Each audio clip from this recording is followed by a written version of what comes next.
The Texas sun, even in early October, still carried a surprising bite, beating down on the vibrant streets. Sarah felt its warmth pressing on her shoulders as she expertly navigated the bustling Sunday market on South Congress Avenue, a familiar and cherished ritual.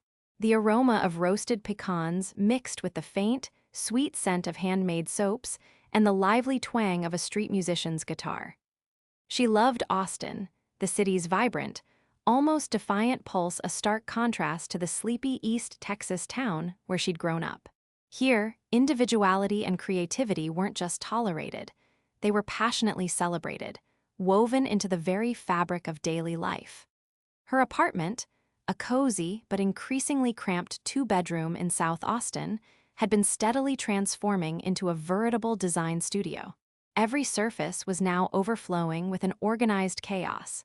Delicate swatches of fine paper, carefully curated ribbon samples in a rainbow of hues, and intricate mock-ups of bespoke invitation designs.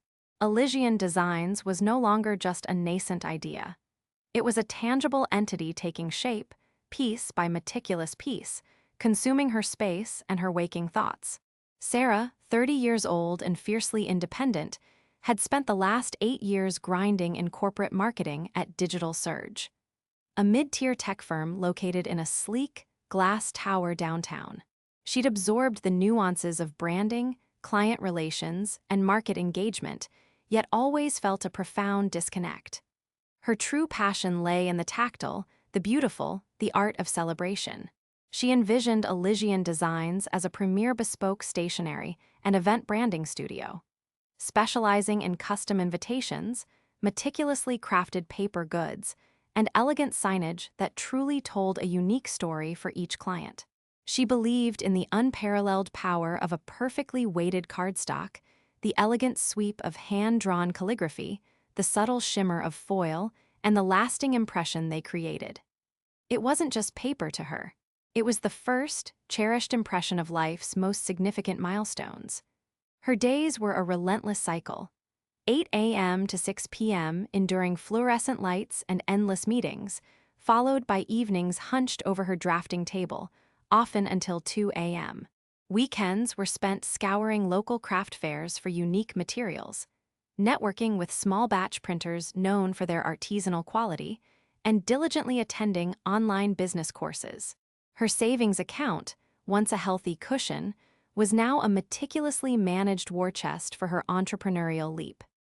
Every dollar, every exhausted hour, every drop of sweat was a calculated investment in a future where she could breathe unrestricted life into her artistic vision.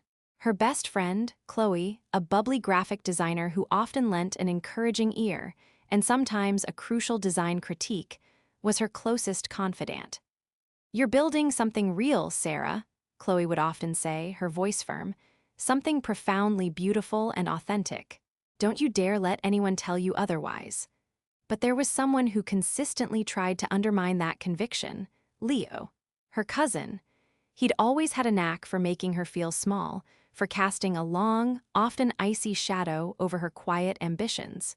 Leo, with his impeccably tailored suits and a perpetual air of inherited privilege, was 2 years her senior and lived a life of effortless comfort in a sprawling Dallas high-rise, a world away from Sarah's self-made struggle. He was the kind of man who'd graduated from an Ivy League school, leveraged family connections to land a big corporate job, the details of which were always frustratingly vague, yet undeniably sounded impressive, something in high-level financial asset management, and enjoyed flashing an expensive Poetic Philippe watch while regaling everyone with tales of his latest luxury car. He embodied a superficial, materialistic success that Sarah instinctively recoiled from, yet a part of her, deep down, secretly feared falling short of. He was adept at using subtle put-downs disguised as brotherly advice, always reminding her of the realities of the world, implying her dreams were naive and ultimately futile. The moment of raw humiliation struck like a sudden, brutal cold front in the sweltering Texas summer. It was late July 2019, at a sprawling family reunion barbecue hosted at Uncle Dave's ranch house, nestled deep in the rolling hill country just outside Austin. The air was thick with the intoxicating scent of mesquite smoke, the drone of cicadas a constant backdrop, and the raucous laughter of distant relatives. Sarah, buoyed by an uncharacteristic surge of confidence after securing her first seed funding, decided to finally share her burgeoning plans for Elysian Designs with her extended family. She'd even brought a small, elegant portfolio, a few exquisitely printed samples, a neatly typed business plan summary, and a logo she was incredibly proud of. "It's called Elysian Designs," she announced, holding up a beautifully letterpressed wedding invitation mock-up, the delicate gold foil catching the warm afternoon light, making it gleam. "I'm launching a bespoke stationery studio. Custom invitations, event branding, all meticulously handcrafted and personalized." A few aunts and uncles offered polite, encouraging smiles. Her grandmother, always her biggest supporter, clucked approvingly, her eyes twinkling. Then, from across the rustic picnic table, came Leo's booming, utterly dismissive laugh. He was lounging casually in a pristine Ralph Lauren polo shirt, a frosty craft beer in hand, radiating an air of untouchable, almost offensive superiority. He'd barely glanced at her samples. "Elysian Designs," he drawled, his voice carrying just enough to cut through the general hubbub and turn several heads. "Sounds utterly quaint, Sarah. You're actually going to try and make a living off paper and glitter. In this economy, really?" He exchanged a quick, knowing smirk with his wife, Tiffany, who barely concealed a condescending chuckle behind her manicured hand. "Honey, you spent years getting that marketing degree from UT just to open a glorified Etsy shop. What's next? Bespoke macrame plant hangers?" The Texas heat suddenly felt oppressive, suffocating. Sarah felt a deep, mortifying flush creep up her neck, her cheeks burning. She tried desperately to maintain her composure, but her carefully constructed confidence, built over months of tireless work, crumbled in an instant. "It's a niche market, Leo," she managed, her voice tighter than she intended. "High-end, custom work. There's a significant demand for quality and unique design that mass-produced options can't provide." He scoffed, taking a long, theatrical sip of his beer, his eyes rolling dramatically. "Demand for what, exactly? People spend 5 figures on a wedding, they don't care about a fancy piece of paper, Sarah. They want experiences, exotic destinations, celebrity DJs, not envelopes. You need to be thinking big. Disruptive. Like my firm, we're revolutionizing multi-billion-dollar asset management for hedge funds. You're talking about artisanal paper. How much capital are you even sinking into this venture? Enough to pay your Austin rent? Or will this just be your elaborate, very expensive hobby you abandon in 6 months?" His words were not just a criticism. They were a carefully aimed dart, hitting every insecurity she harbored about her modest savings, her long hours, the gnawing fear that it truly was just a hobby. He made artisanal paper sound like a child's craft project, not a serious, viable business endeavor. The polite smiles around the table faltered. The easy conversation died down, replaced by an uncomfortable silence. Sarah felt the heavy weight of their pity, their unspoken, uncomfortable agreement with Leo's brutal assessment. She felt utterly exposed, foolish, her most cherished dream laid bare and cruelly ridiculed. "It's more than a hobby, Leo," she finally managed, her voice a strained whisper, but the conviction had fled, replaced by a raw, stinging sensation of public humiliation. Her eyes prickled, but she refused to let the tears fall. She quickly, almost frantically, packed away her samples, the delicate paper suddenly feeling cheap and flimsy in her trembling hands. She mumbled an excuse about needing to help Aunt Carol with the desserts, and retreated to the comparative solitude of the kitchen, the echoes of Leo's sneer and Tiffany's hushed giggle ringing in her ears, burning like acid. Later that night, back in the quiet sanctuary of her South Austin apartment, the humiliation became a heavy cloak, suffocating her. She curled up on her sofa, the city lights of Austin blurring through her tear-filled eyes. Chloe called, sensing her mood with an almost uncanny intuition. "What happened?" Sarah recounted the exchange, her voice trembling with a potent mixture of anger, hurt, and despair. "He made me feel like an absolute idiot, Chloe. Like I'm playing at business. Like everything I'm working for is a pathetic joke." "He's an ass, Sarah," Chloe said firmly, her voice radiating warmth and conviction through the phone line. "Always has been, always will be. He's probably deeply insecure and jealous, deep down. He can't create anything real or meaningful himself, so he tears down those who can. Don't you dare let him get into your head. Remember why you started this. Remember your unshakable passion. This isn't just paper, Sarah. It's art. It's connection. It's truly, uniquely, undeniably you." Chloe's words were a crucial lifeline, pulling her back from the brink of abandoning everything. The initial emotional collapse, the sting of public mockery, slowly began to morph into a quiet, burning resolve. Leo's condescension, instead of crushing her spirit, ignited a ferocious fire within her. She would not just prove him wrong.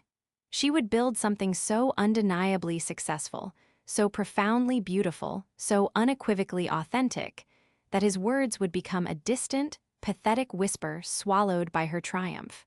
This wasn't about petty revenge, not yet. It was about proving something fundamental to herself, to her own strength and vision. And if Leo happened to witness it, well, that would just be an exquisitely tailored bonus. The next 18 months were a blur of intense, focused, almost obsessive effort. Sarah made the terrifying leap of faith and quit her marketing job in late 2019, just weeks before the world turned upside down.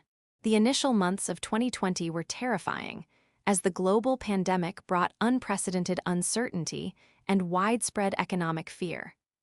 Many well-meaning friends and family advised her to pause, to wait out the storm, to reconsider. But Sarah, fueled by her quiet rage and unwavering belief in her vision, saw an unexpected opportunity. People, isolated and yearning for connection, were desperately seeking comfort, beauty, and meaningful ways to celebrate milestones, even if on a smaller, more intimate scale. Personalized, thoughtful touches became more important than ever, a beacon of hope in a turbulent world.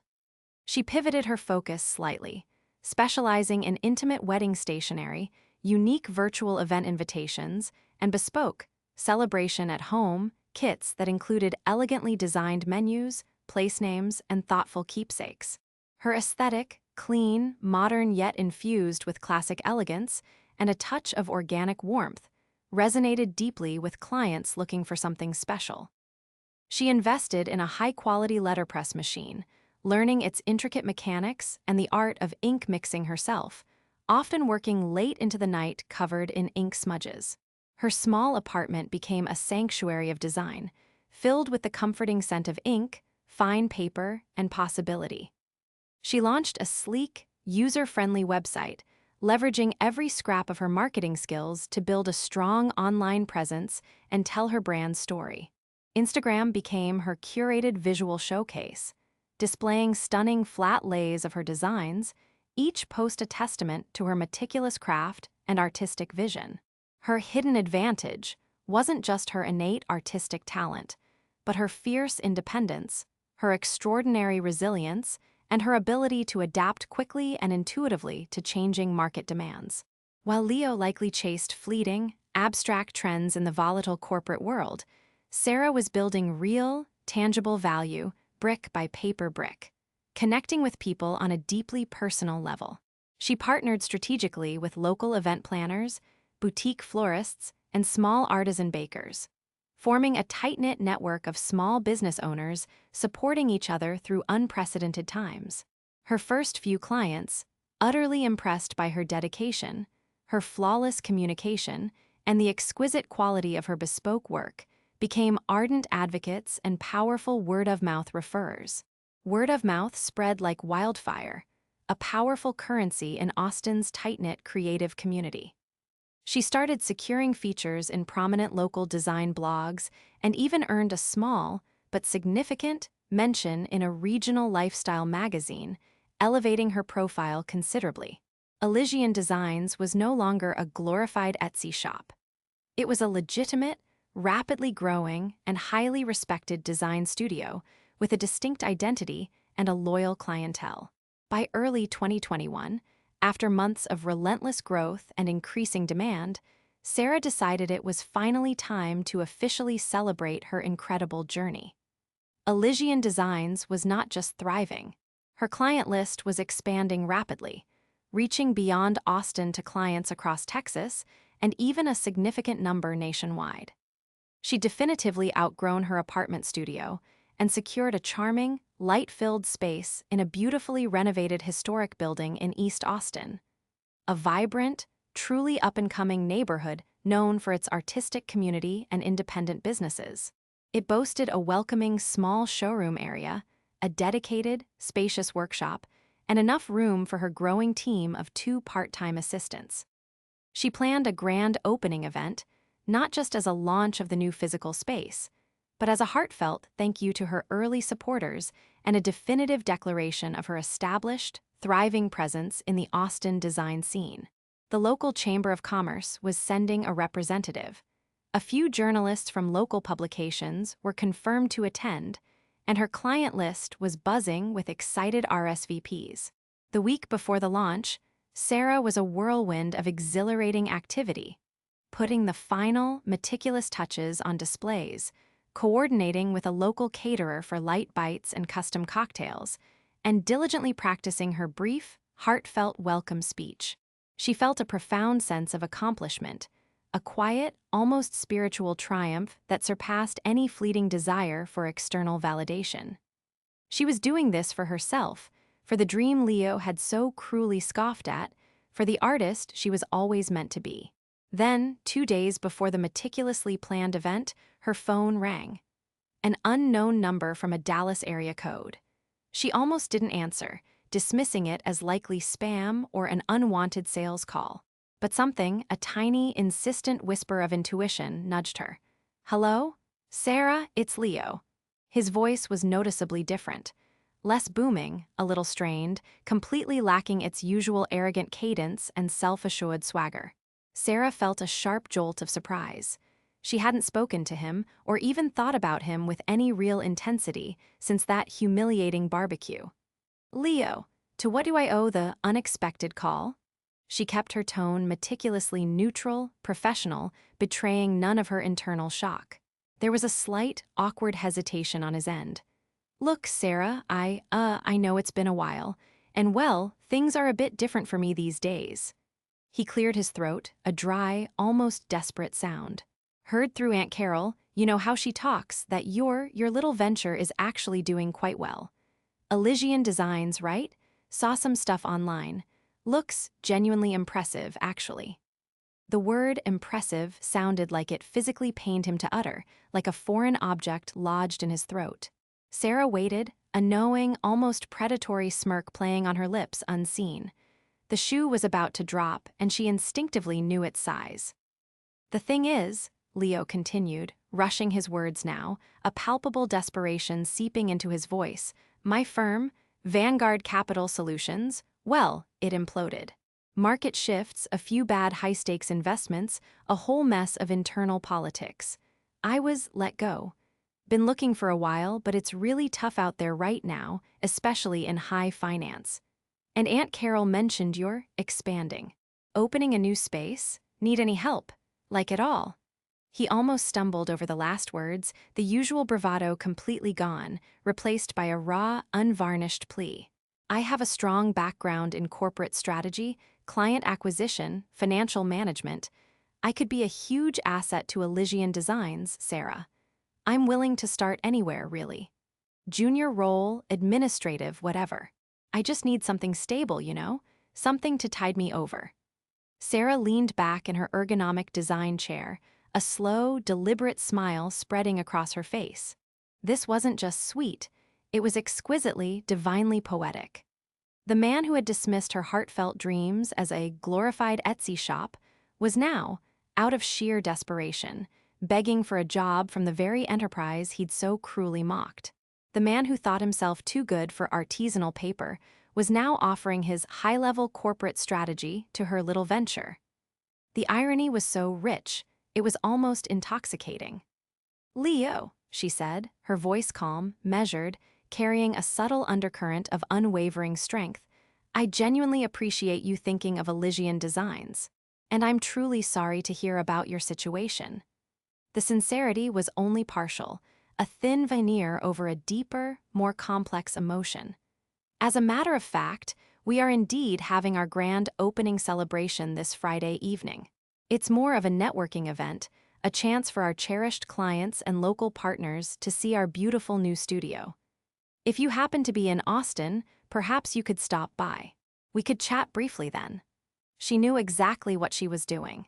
She wasn't going to grant him an immediate, private interview where he could try to charm or manipulate her into a position she knew he didn't deserve. She wanted him to see it, all of it. The irrefutable proof of her unwavering dedication, the undeniable scope of her hard-won success, the vibrant, supportive community she had meticulously built from scratch. "Oh, really? A grand opening? That's fantastic, Sarah. Yes, I can definitely make it work. I'll drive down. What time? What's the address?" He sounded immensely relieved, almost giddy with desperate hope, utterly oblivious to the subtle, powerful underlying current of her invitation. He was walking directly into her beautifully laid trap. Sarah gave him the details, then hung up, feeling a profound, almost serene sense of peace settle over her. This wasn't about vengeance in a destructive, bitter sense. It was about showing him, in the most undeniable, irrefutable way possible, that his cynicism, his arrogance, and his contempt had been profoundly misplaced. It was about demonstrating that genuine passion, meticulous craftsmanship, and relentless hard work could build something far more resilient, far more valuable, than corporate bluster and inherited privilege. Friday arrived, a glorious Austin spring day, mild and clear, bathed in a gentle, promising warmth. The new studio buzzed with an infectious energy. Soft jazz played from discreet speakers. The air was filled with the comforting scent of fresh-cut flowers, artisanal coffee, and the delicate aroma of newly printed paper. Displays of her bespoke invitations, framed examples of her exquisite hand-drawn calligraphy, and stunning tablescapes showcasing her comprehensive event branding were meticulously arranged, each a testament to her vision. Clients mingled, sipping sparkling water and locally brewed kombucha, later transitioning to sparkling rosé and custom cocktails, their voices filled with genuine praise for the beautiful space and Sarah's exquisite designs. Local lifestyle photographers snapped pictures for event coverage. The representative from the Austin Chamber of Commerce gave a short, flattering speech praising Elysian Designs as a shining example of local entrepreneurship. Sarah, elegant and poised in a tailored cream linen suit, moved through the room with grace, greeting guests, radiating confidence, quiet joy, and a deep sense of belonging. This was her world, built by her own hands, brick by paper brick. Just as the Texas sun began to dip below the horizon, casting a long, golden glow through the large front windows of the studio, she saw him. Leo. He stood awkwardly by the bustling entrance, dressed in a slightly rumpled, almost desperately formal dark suit, his eyes wide, almost disbelieving, as he took in the vibrant, elegant, and unmistakably successful scene before him. The room was packed with admiring faces. Her designs were everywhere, celebrated, admired, tangible proof of her artistry. He saw the buzz, the professional photographers documenting the event, the genuine admiration in people's eyes as they spoke to Sarah. He saw the beautiful, sophisticated studio, so incredibly far removed from the glorified Etsy shop he dismissively imagined.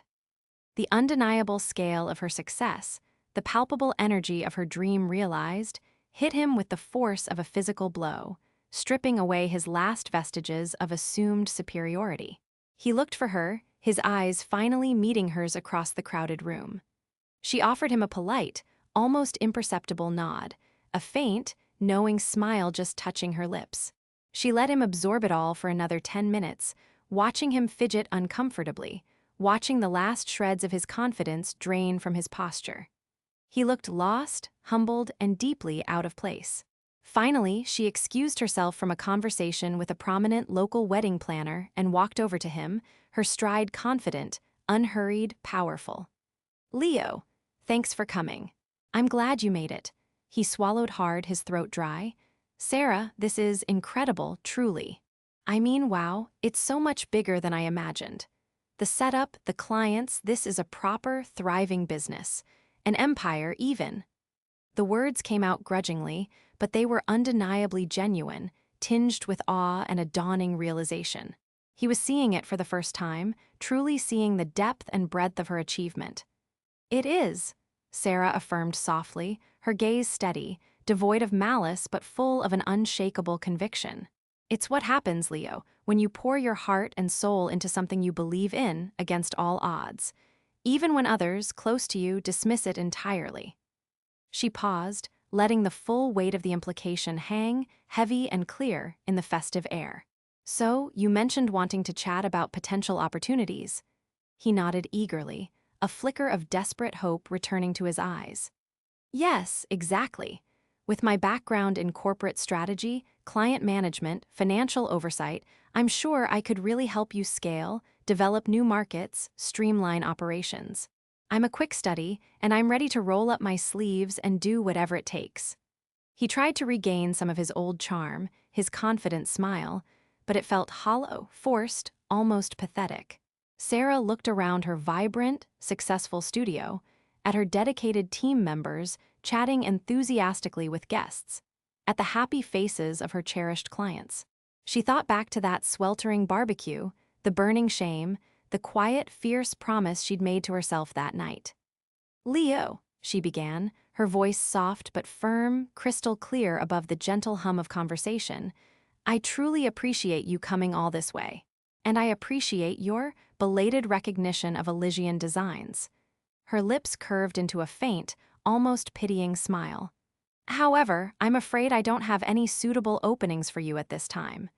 His face fell immediately, disbelief clouding his features, hope instantly extinguished. What? But I thought you were expanding? I told you I could really help, Sarah. I'm desperate. We are expanding, yes, she confirmed, her voice unwavering. But Elysian Designs is built on a very specific, deeply personal foundation. It's built on authentic passion, on meticulous craft, on an unyielding dedication to excellence, and on a genuine belief in the intrinsic value of what we create. It's built on resilience, on pushing past skepticism, and yes, Leo, on pushing past outright mockery. Her eyes met his, holding his gaze unflinchingly, allowing the raw truth of her words to sink in. And frankly, I need a team that shares those core values, that understood them and championed them from day one. People who cherish the artisanal paper and don't dismiss it as a glorified Etsy shop or an elaborate hobby that can barely pay the rent, especially when they're family. The color drained completely from his face. The memories of his cruel words, spoken with such casual, thoughtless disdain nearly 2 years ago, clearly flooded back to him, fresh and agonizing. The full, crushing weight of his past actions, juxtaposed with her undeniable, tangible success, was now crushing him under its immense pressure. He had not just mocked her business. He had mocked her spirit, her talent, her very ambition, and now he stood utterly exposed. I didn't mean it like that, Sarah. Not really. I was just being stupid, he stammered, trying desperately to backtrack, to salvage some shred of dignity, but it was far too late. The words were not just etched into her memory. They were now searingly imprinted into his. Oh, I think you absolutely did, Leo, she replied, a faint, almost pitying smile on her lips. And that, precisely, is why, while I genuinely wish you luck in finding something that truly aligns with your corporate aspirations, Elysian Designs isn't the right fit for you. We need people who truly believe in the magic of bespoke, handmade artistry. You clearly didn't, and I don't believe that's something you can simply learn or fake overnight. She offered him a final, polite, but utterly resolute smile. Please enjoy the rest of the evening, Leo. There's some delicious, award-winning queso from the food truck outside if you're hungry. She turned, gracefully disengaging, leaving him standing there amidst the joyful, celebratory hum of her successful launch. He was a stark, solitary monument to his own short-sighted arrogance and misplaced privilege. He was utterly alone, surrounded by the very success he had scorned, now begging for a piece of it, only to be gracefully, undeniably, and thoroughly rejected. Sarah walked back into the heart of her vibrant celebration, feeling lighter, more authentically joyful than she had in years. The satisfaction wasn't born of bitter vengeance. It was the deep, quiet, profound joy of a dream fully realized, of an injustice righted, not through malice or destruction, but through sheer, unadulterated, triumphant success. Elysian Designs was not just a business. It was a testament to her indomitable spirit, a beautiful, tangible middle finger to every doubt, every sneer, and every dismissive laugh. The Austin evening sky deepened to a rich indigo, twinkling with the promise of more. And Sarah, surrounded by her thriving vision, knew this was just the glorious beginning.